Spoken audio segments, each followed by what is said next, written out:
The sky over the high ridges of northern Arizona was the color of dull steel. It was low heavy, and it felt like it had been holding its breath since morning. The snow that fell was not a delicate dusting but a steady, relentless curtain that blurred the tree line and swallowed the world in a thick, deafening silence. There was no screaming wind, no howling gale. It was worse than that. The air was quiet and sharp, threading through the cracks of the pine woods and down into the isolated basin where my land flattened out just enough for a man to build a life like mine. I had been splitting logs since noon.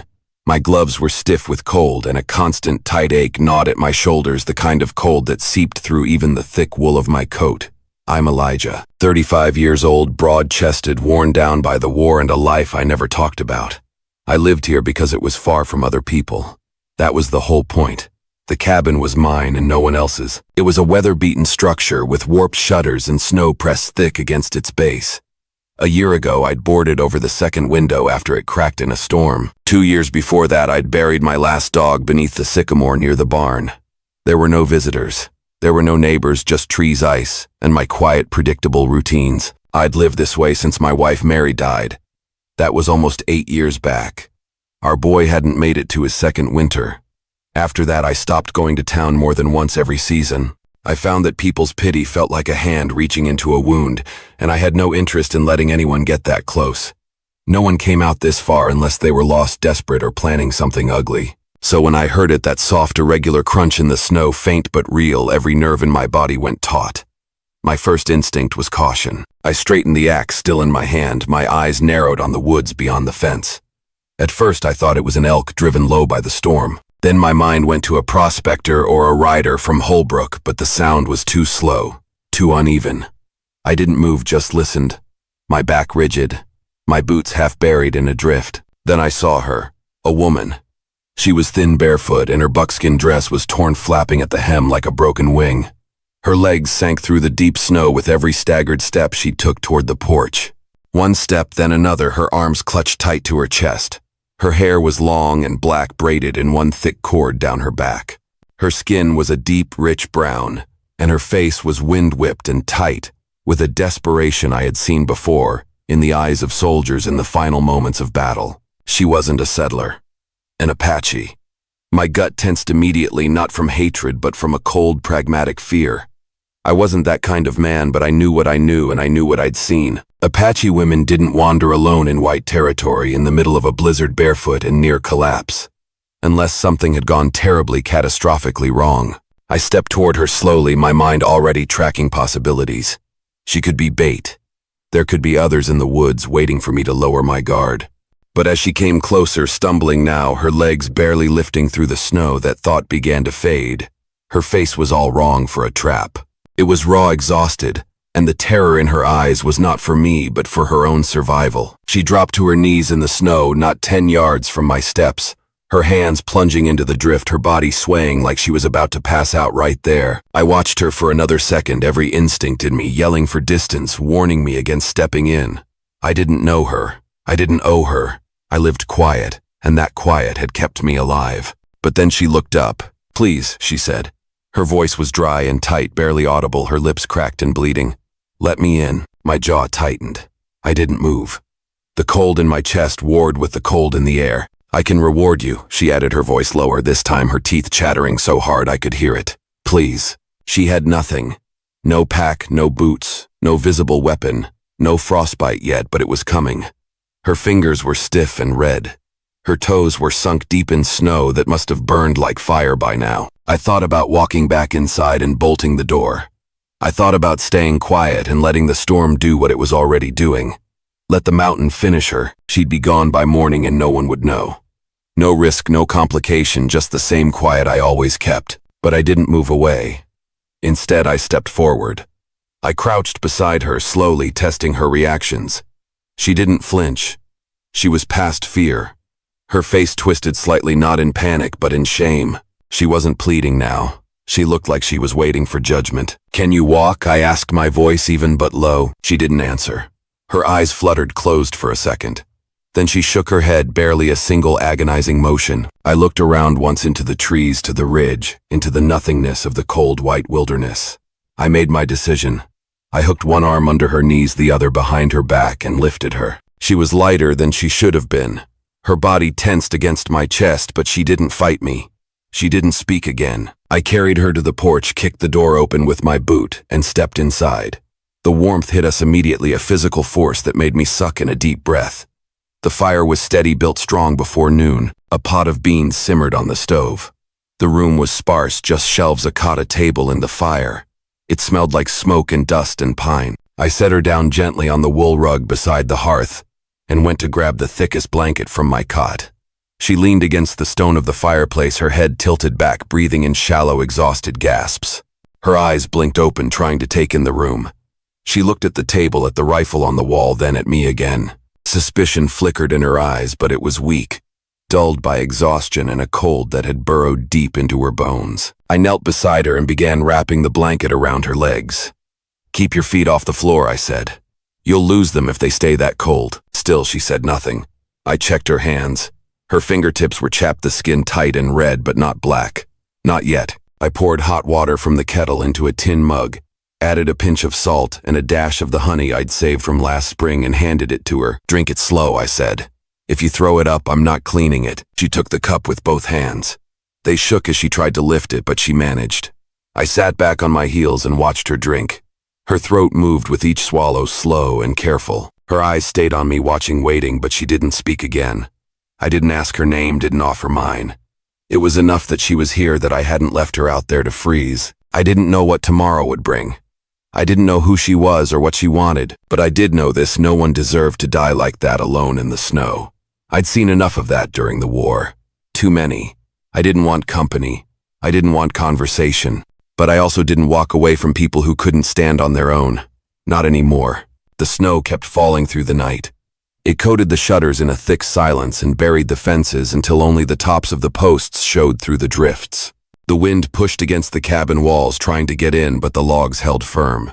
Inside, the fire stayed lit, fed steadily by my hand every hour. She hadn't said another word since I'd brought her in. She hadn't cried either. She didn't ask questions, didn't demand anything, didn't even flinch when I unwrapped her legs and rubbed warmth back into her feet with a cloth and warm water. She just sat there silent, leaning against the hearth, her eyes dull but watchful. At some point she fell asleep, her knees tucked up and the wool blanket wrapped tight around her body. I hadn't moved her. I just laid another folded quilt beside her in case she woke cold. I watched her for a moment before sitting at the table with a plate of beans and bread. I ate without hurry, listening to the wood crackle and pop, watching the snow drift sideways across the window. My mind kept circling back to her. Who was she? What tribe was she from? Why was she alone? How far had she walked barefoot through that snow? The cold could kill fast out here. I knew that better than most. A man couldn't last more than an hour barefoot in this weather. And yet she had made it to my door, barely, but still breathing. Around midnight she stirred. I glanced over. Her eyes were open, but she didn't look at me. She looked at the fire, then at her feet, which were now bandaged and resting above a basin of warm water. Her lips parted, but no sound came. Her fingers clutched the edge of the blanket a little tighter. "You're lucky they're still pink," I said, not unkindly. "Another hour and they'd have been gone." Her eyes shifted to me slowly.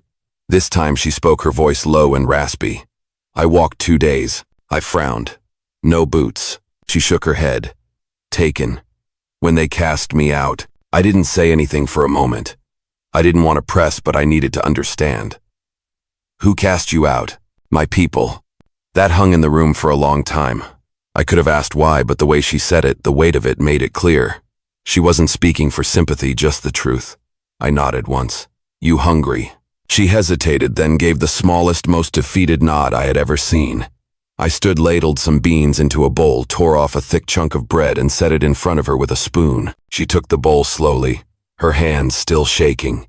She didn't rush the food, just ate steady, every motion deliberate, like she'd been taught not to waste a single bite. She finished half the bowl before setting it aside and pulling the blanket tighter around her shoulders. "What's your name?" I asked. "Tala." I let that sit for a moment. "I'm Elijah." She gave a small nod, then turned her face slightly back to the fire. I watched her for a while, waiting to see if she'd speak more. She didn't. I noticed then what I hadn't fully caught before. Her clothes, what was left of them, were ceremonial. A fine buckskin dress, but the beading, the stitching, even the cut was formal. It wasn't travel wear. It wasn't hunting wear. It was something worn at gatherings, rituals, or status events. It was torn, scuffed with pine sap, and thin enough to bleed heat out of her body within minutes. "You were important," I said quietly. Tala's jaw tightened. Her gaze stayed on the fire. "I was his wife. The chief's." I leaned back slightly. That explained the ceremonial cloth, the bone necklace, the sharpness in her posture, even now a quiet dignity that exhaustion could not break. But it didn't explain why a chief's wife had been left to die in the woods. "No children?" I asked, already guessing the answer. She looked at me then, sharp, defensive. "Number not with him." I didn't press. I just nodded once and leaned back in my chair. She took another small bite of bread, chewing slowly, not looking at me again. "You can stay here," I said, "until the weather breaks." She didn't thank me, just nodded once, quiet. I didn't expect gratitude. What mattered was survival, and she looked like she understood that too. Later that night, I unrolled a spare cot and set it up across the room near the stove. I placed a second blanket on top and gestured toward it. She moved slowly, every muscle tight with cold and caution, but she stood on her own. I watched her test her weight on her feet, wincing, biting back pain, but standing. That surprised me. Most people would be in tears. I turned away to give her privacy as she lay down. Then, for the first time since she'd come in, she spoke again. "You're alone too." I looked back toward her. She wasn't asking, just observing. I nodded. 8 years. She didn't ask what happened. I didn't tell her. We said nothing more. Outside, the wind picked up again. The world turned white beneath the moonlight. Inside, I fed the fire one more log and settled into my own cot. The quiet stretched out between us. It wasn't warm yet. Not between us, not completely. But it wasn't cold anymore either. She was there, alive, breathing. That was enough for now. By morning, the storm had buried the entire yard under another foot of snow. The fence line had disappeared. Even the chicken coop was nearly sealed shut by a wind-carved drift. The sky stayed low and pale, heavy with more of the same. Cold like this didn't let up easily. Not up here. It pressed in day after day until the logs cracked in the walls, and the water buckets froze solid if left unattended. I was already outside by dawn, clearing the path to the barn with a shovel. My breath came out in thick clouds, and my fingers, even gloved, stung as I worked. I checked on the cows, 2 of them, and shoveled fresh straw in their stalls. I didn't rush. That was part of staying alive out here. You did the work steady, no matter how bad the wind bit. If I left it, the roof could collapse. If I waited too long, the livestock would suffer. And I wasn't about to let that happen. I hadn't fought through 2 winters up here just to lose it all to the snow. Inside, Tala woke to the smell of ash and beans warming on the stove. Her legs still burned with a deep, aching pain. Her toes, though painful, had some feeling again. She wiggled them beneath the blanket, her brow furrowed from both discomfort and the effort of gauging the damage. Her hands were less raw now, but her mind wasn't any quieter. She looked around the cabin again, slower this time, at the rifle on the wall, at the way everything was positioned. No wasted space, nothing decorative. A man's place, a man who didn't expect guests. She sat up, wrapped the blanket around her, and slowly tested her feet on the ground. Pain shot up her calves, but she could bear it.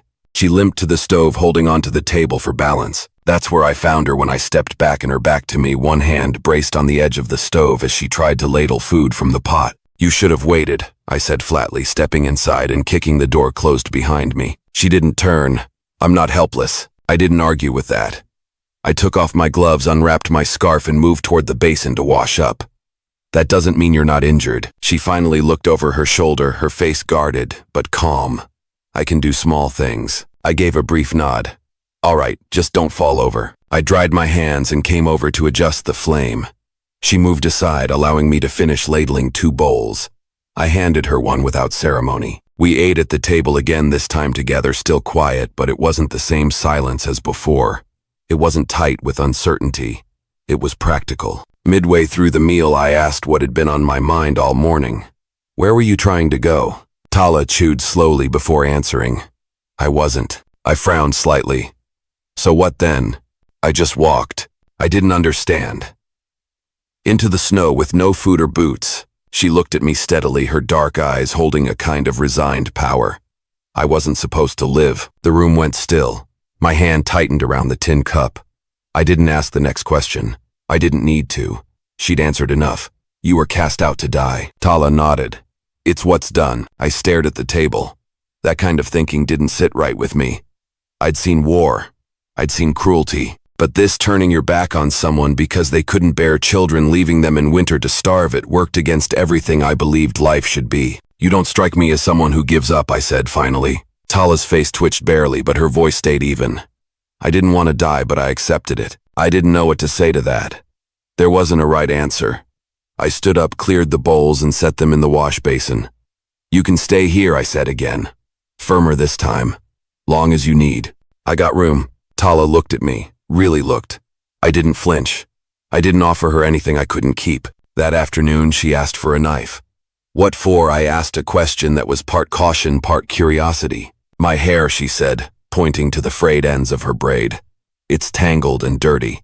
I don't want to carry the past on my back. I nodded once and handed her my small utility blade. She took it without ceremony and went to sit by the fire. I didn't watch her do it, but later I saw the thick black braid laid out on the floor beside the coals. She had trimmed it short clean and even just below the shoulders. Her eyes were calmer afterward. That evening she helped peel potatoes while I salted meat. She moved slowly but didn't complain. She never asked questions about my past, about the woman whose photograph sat face down on the shelf, or about the years I'd spent alone in this place.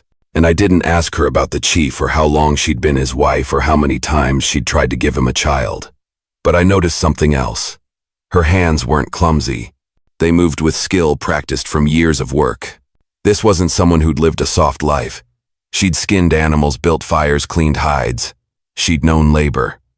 That night after the fire burned low, she asked quietly, "Did your wife die here?" I sat in the chair by the fire, my arms crossed, my jaw tightened, but I answered, "Number fever down in Holbrook. My boy caught it too." Tala nodded slowly.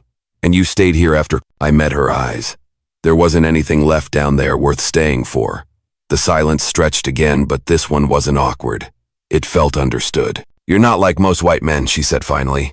I didn't respond. I didn't take it as praise. Just a fact. "You're not like most people," she repeated. I got up, stirred the fire back to life, and went to check the shutters. Behind me, Tala watched, not in fear, not in suspicion. For the first time, she wasn't waiting to be sent away. And for the first time, I didn't feel like she was temporary. The snow had started to settle into hard crusts by the fourth morning. Temperatures had stayed low enough that nothing melted, but the blizzard winds had eased. Still no clear skies, but there was less urgency in the cold. I noticed it first when my axe didn't stick with every swing, when the barn door didn't freeze shut by mid-morning, and when the cows were moving easier, huffing clouds of breath, but not huddling close to the walls anymore. Inside, things had shifted too. Slowly, subtly. Tala no longer needed help to stand. She still limped, but she moved around the cabin on her own, fetching kindling, helping peel vegetables, straightening the bedding without being asked. She didn't speak much, but I had stopped waiting for her to. When she did speak, her voice was calmer, grounded. I had just added another log to the fire when I heard it. An awkward scraping of metal and a muttered breath. I turned and saw her struggling to carry the water bucket from the stove to the wash basin. It was too heavy, and her grip was weak from cold, damaged fingers. "You don't have to do that," I said, crossing the room. "I want to," she replied, keeping her eyes on the bucket as it tipped slightly. "Let me do something." I took it from her anyway, not as a dismissal, but with steady hands, pouring it without spilling. She didn't fight me, just took a step back and stood quietly until it was done. Then she said it out of nowhere, her voice low but firm. "It wasn't me." I turned toward her, confused. "What wasn't you?" "I wasn't the one who couldn't give him children," she clarified. "He was old. Older than my father. They chose me for ceremony. They said I was a blessing. But when seasons passed and there was no child," she trailed off. "He couldn't let them think it was him."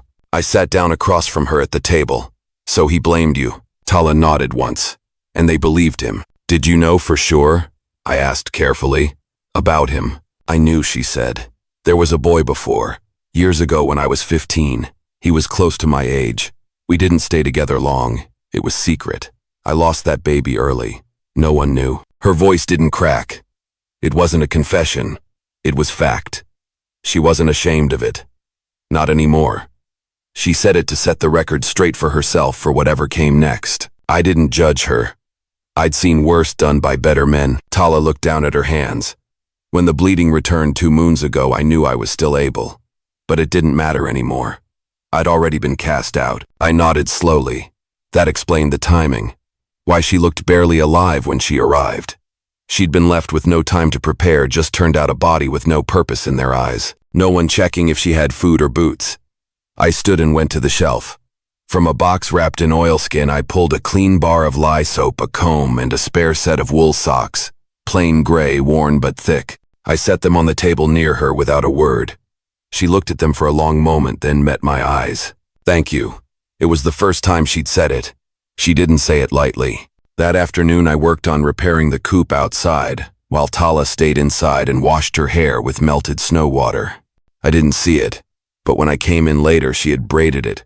Clean tied with a short length of twine, her posture straighter. The torn ceremonial dress she'd arrived in was now layered with one of my flannel shirt sleeves rolled, and the hem tucked under a belt. She still walked like someone guarding her steps, but there was purpose in it now. That evening, while the stew simmered, I asked a question that had been lingering since day one. You plan to go back when the thaw comes? Tala didn't answer immediately. She stirred the pot, her eyes fixed on the steam. Then she said, "There's nowhere to go." "What about your tribe? They're not mine anymore." I waited, but she didn't elaborate. I didn't push her. "You've lived here long?" she asked after a while. 7, maybe 8 years. "Why here?" "After the war, I came west. I wanted land. Quiet." I met her gaze. "Got both."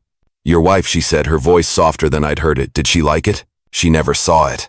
I was building this place when she died." Tala's face didn't change, but she sat down quietly across from me. "I'm sorry." I gave a small nod. "You're not the only one who's lost something." We ate together again, this time with less silence between us. She asked about the cows, the garden. I showed her the cellar and where the smoked meat was stored. We talked about work, not about feelings.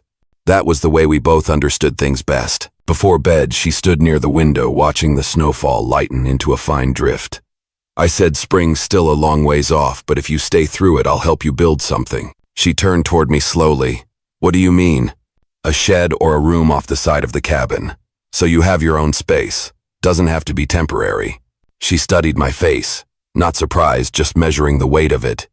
"You're offering me a place. I'm offering you the choice." She didn't answer then. But when she laid down that night, she didn't wrap herself in the blanket as tightly. And for the first time since she arrived, she slept without fear in her eyes. The days began to stretch slightly longer, though the sun still barely made it over the ridge before dipping behind the trees again. A weak thaw touched the edges of the snowpack near the cabin, but only during the warmest hours. Icicles clung to the roof, and the wind still carried the bite of deep winter.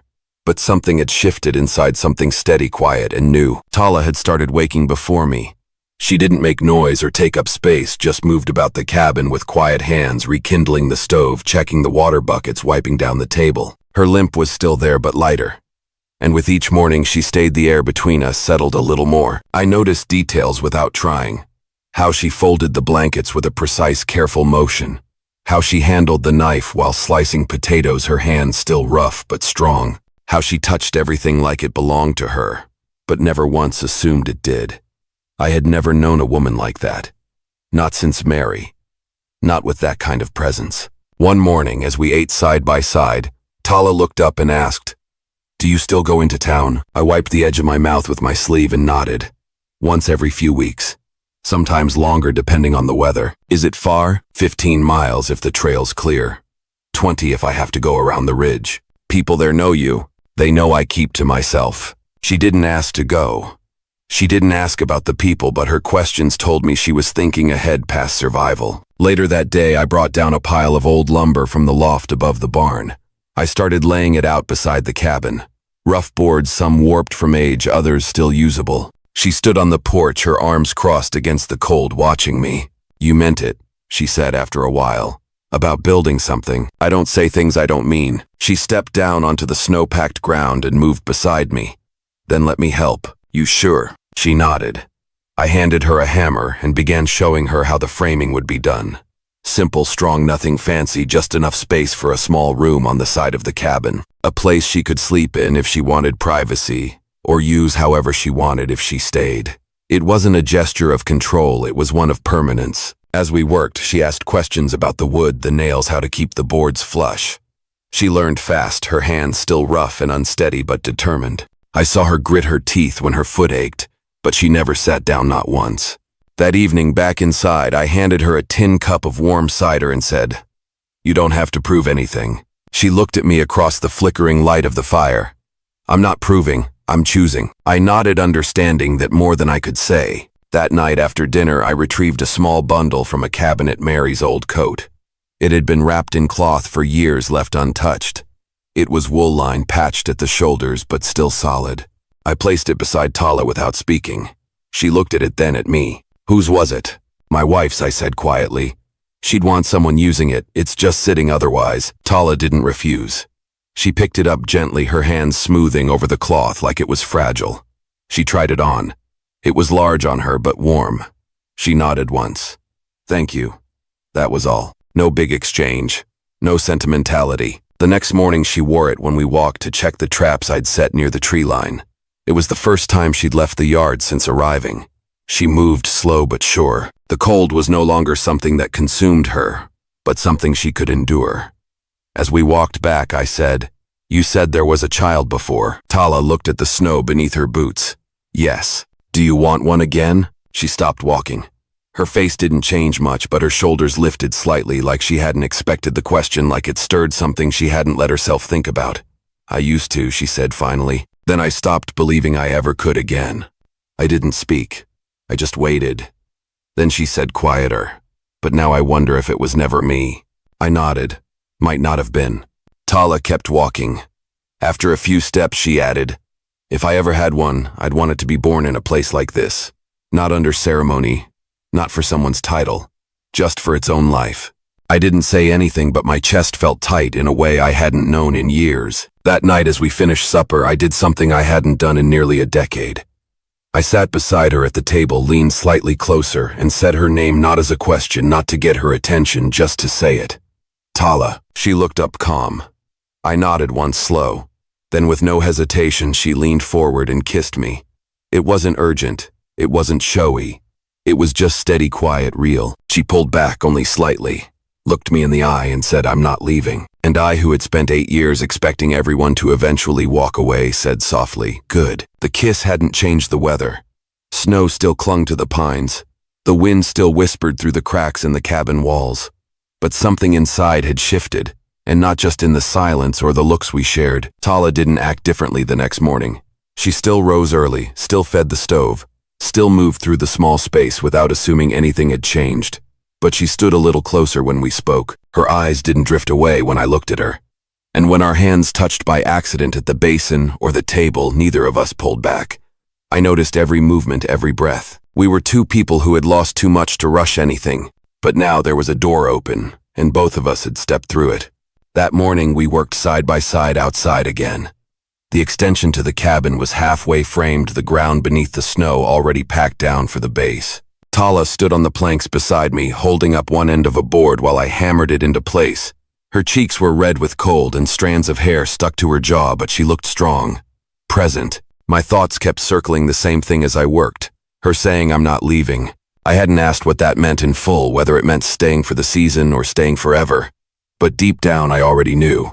She didn't say things she didn't mean, and neither did I. That evening, after the fire was going strong and supper was cleaned up, Tala sat on the cot she still used at night. She was combing out her hair slowly, carefully. I sat at the table, oiling the hinges of my trap box. The quiet between us was easy. Then she asked, "Do you miss her?" I didn't pretend not to understand. I set down the cloth, thought for a moment, and said I did for a long time. Tala waited, not pressing. She was kind, I said. The distance, though. It took a lot. It got worse after the baby came. He didn't last the winter. Tala's hands slowed. "That's why you built this place. You needed distance from everything. You didn't want reminders." She nodded. "And now?" I looked at her. "Now it doesn't feel like I'm running anymore." She kept brushing her hair. "You let me in," she said. "Not just through the door." I stood slowly, crossed the room, and crouched in front of her. She didn't stop combing, but her eyes met mine. "You came here with nothing," I said, my voice low. "I saw you dying in the snow, and you still didn't beg. You stood up even when you could barely walk." I stopped, the words catching in my throat. "That kind of strength." She watched me. I reached forward and took the comb from her hand, set it aside gently, and touched her jaw with quiet fingers. She didn't flinch. She leaned in slightly, just enough. I kissed her again, this time slower, longer. Her hand moved to my chest, resting lightly over the cloth of my shirt. When we pulled apart, she whispered, "I want this. But I want it on my terms." I nodded. "Serious. It always will be." We sat like that for a moment, close but not rushed. Then she stood and walked to the fire, pulling the blanket tighter around her shoulders. I followed. The wind pressed gently against the cabin walls. No longer a threat, just part of the rhythm. That night we lay in the same bed for the first time. Tala climbed beneath the quilt without hesitation, her bare feet brushing mine. I held her close but didn't try to claim her. I just kept my arms around her, steady, present. Our bodies moved together quietly, without ceremony, without urgency. It was not about heat or hunger. It was slow, steady, a meeting of survival and choice. The fire cracked behind us, casting soft light across the wooden walls. When it was done, we didn't speak. We didn't need to. Later in the dark, Tala whispered, "If I carry a child this time, it will not belong to anyone but me." My voice came soft against her hair. "It'll belong to both of us. But no one else." She didn't reply, but the way she settled against me said everything. Outside, the snow began to fall again, gently this time. And for the first time in years, neither of us felt cold. The days grew lighter now, a subtle but noticeable change. The frost on the cabin windows didn't linger past midday, and the roof started dripping near the edges when the sun came out. I marked it all the same way I always had, by the changing habits of the animals. The hens were laying more regular again. The cows were restless at sunrise. The pines around the ridge shook loose their weight in snow with every strong gust. Inside the cabin, things had settled into a rhythm that neither of us named out loud, but both had come to understand. We shared the bed now. Tala no longer returned to the cot, and I no longer pretended this was temporary. The mornings began with quiet routines. I chopped wood or hauled feed. Tala boiled water, checked the supplies, washed linens. She wore my shirt layered over the patched coat I had given her.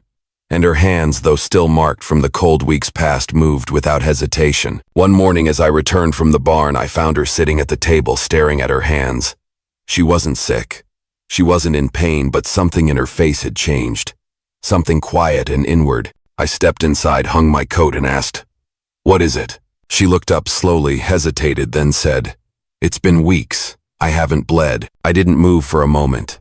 My eyes met hers, searching. "You're sure?" Tala nodded. "Yes." Neither of us said anything for a while. I crossed the room, pulled out a chair, and sat beside her. My expression stayed serious, not alarmed, not overwhelmed, just focused. "You think it's him?" I asked, careful with my tone. "I know it wasn't me," she said softly. I exhaled through my nose, thinking. She wasn't smiling. She wasn't looking for celebration. What she wanted was truth, solid ground beneath her feet. "You feel all right?" I asked. "Better than I thought I would. I've had no sickness. But I can feel something different. Deep." I placed my hand gently over hers. "Then we plan for that. Together." She turned her hand in mine and gripped it tightly. "If it's true, if it grows, I want this child to live like we do. Not in fear, not under someone's name. Just here. With you.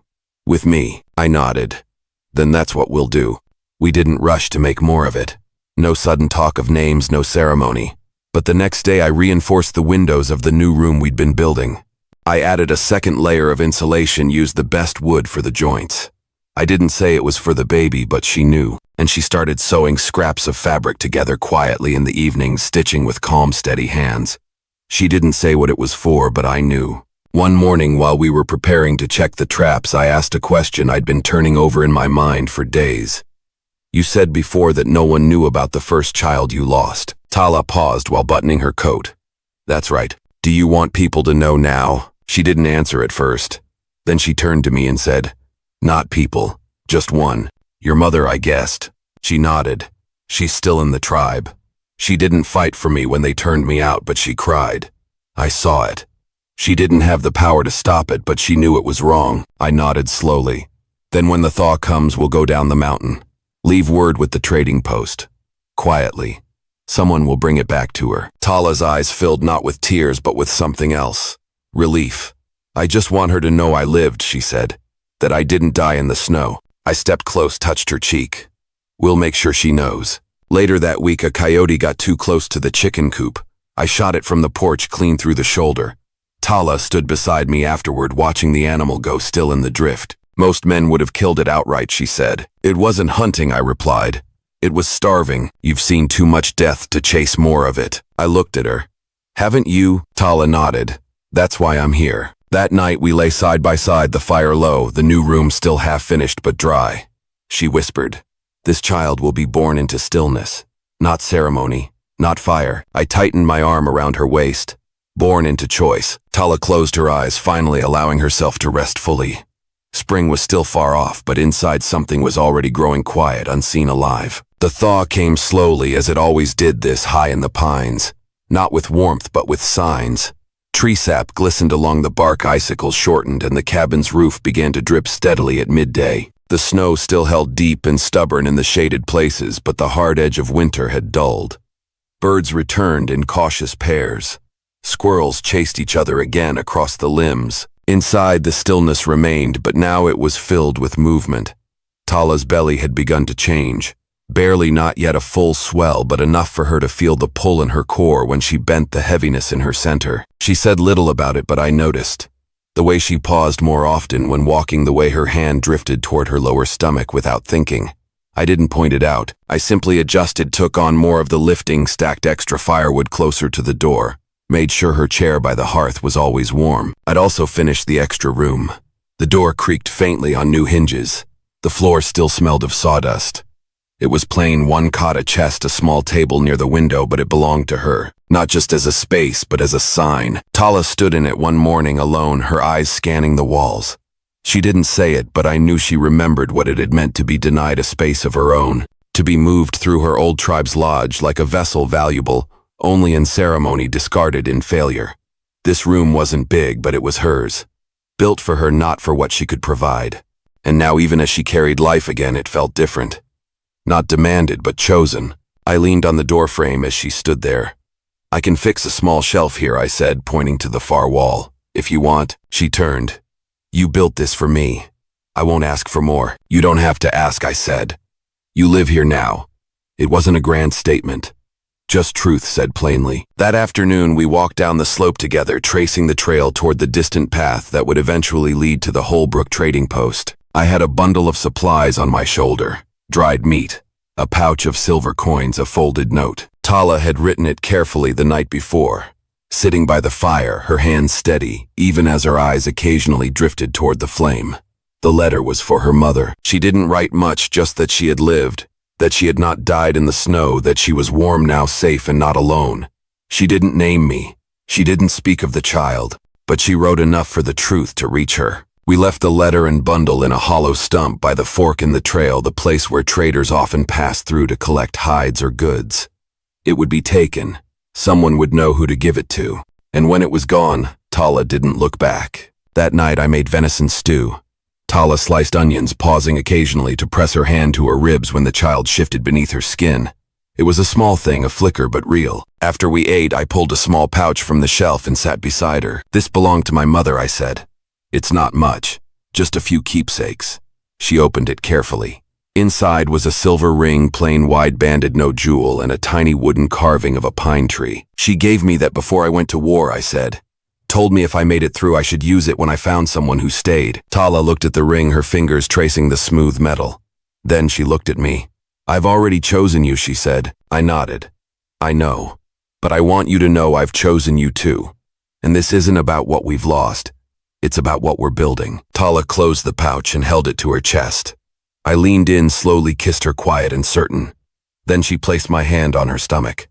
I rested it there, still and reverent, as if I were holding something sacred, not because of ceremony, but because it was real, something that had survived. That night the wind shifted. The trees no longer groaned. They breathed. Inside, Tala slept with her back against my chest, the quilt tucked tight around us both. And for the first time since the day she'd been turned out barefoot into the snow, her body did not brace against the night. It welcomed it because now the cold could not reach her. By mid-April, the last of the snow had melted from the lower trails. The air was still sharp in the mornings, but by noon the ground was soft underfoot, and the pines dripped with meltwater. I had moved the cows back toward the west pasture where shoots of green had begun to push up through the damp soil. Every day now brought a sound that hadn't been heard in months, running water bird song, insects tapping on glass. Inside the cabin, life had changed in ways I hadn't imagined a season ago. The space no longer felt like a shelter built for one man's grief. It felt lived in. Tala's work basket sat under the table filled with mending she never rushed. My shirts hung on the line beside her flannel wrap. The new room I'd built wasn't just finished now. It was painted with soft strokes of color she had made herself using crushed bark and plant dyes. The small shelf I had offered to build was up, and on it sat the wooden pine carving my mother once gave me. Tala moved slower these days. Her belly had rounded, clearly visible beneath the wrap she wore around her waist. She didn't complain. She never had. But I saw the way she paced herself, how she rested more often between tasks, how she sometimes stood by the open window with one hand bracing the frame and the other gently over her stomach. One morning I brought her a basin of warm water and a cloth without being asked. She sat by the stove soaking her feet, her face calm but thoughtful. "You never asked for any of this," she said quietly. "I didn't have to," I replied. "You came." She looked up at me. "Are you ready?" "I'm not afraid," I said. "That's enough." She reached for my hand and guided it over the curve of her belly. The child stirred beneath my palm. Stronger now, not just flutters, but a slow turning pressure. I didn't speak. I only nodded, and she knew. That same afternoon we walked together to the edge of the ridge where the land dipped down toward the basin. From there we could see far into the valley. I pointed out the new blooms near the creek, and Tala picked a small sprig of wild mint. She pressed it between her fingers and smiled faintly. That was the first time I saw her smile without effort, open, without holding back. On the way back, Tala stopped at the stump where we'd left the message for her mother. It was gone. In its place was a strip of woven cloth, a small sash, deep red, the color of her old tribe's ceremonial thread. She picked it up with both hands. There were no words, no note, just a cloth. "She got it," she whispered. I watched her closely. "Is it a good sign?" She nodded slowly.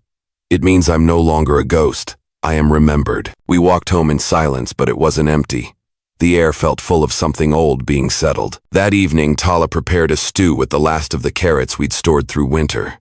She moved carefully, pausing once as the child kicked harder, hand steadying herself against the table. I rose from my chair, moved behind her, and supported her waist. "I've got you," I said. "You always do," she murmured, then leaned back into me. Later, when the fire was low and the dishes washed, she took my hand, led me to our bed, and lay beside me, drawing the quilt up over us both. In the quiet that followed, she turned toward me. "You never asked if I wanted to marry you," she said, her voice soft. "I figured I didn't need to," I said. "We already chose each other." She smiled again, smaller this time. "Still ask me." I looked into her eyes, steady and without hesitation. "Will you be my wife?" Tala nodded once. "I already am." The child shifted again, and I placed my hand over her belly like I had many nights before, but this time I said aloud, "Our child." She covered my hand with hers and whispered, "Our family." Spring settled in for good by the following week. The buds on the trees turned to leaves. The hens clucked in the yard fat and loud again, and the cabin, once just a place of exile and quiet survival, was now a home. Rooted. Alive. Tala stayed. I stayed. The child would be born in a few short moons in the room we built together. In a house where no one would be cast out for failing to meet expectations. In this place there were no titles, no demands, only presence, choice, and care. And for the first time in both our lives, that was enough. Enjoying these epic Wild West stories? Hit subscribe for more gripping tales of bravery, conflict, and unexpected heroes. Now tap the video on screen to experience a story with a twist you'll never forget.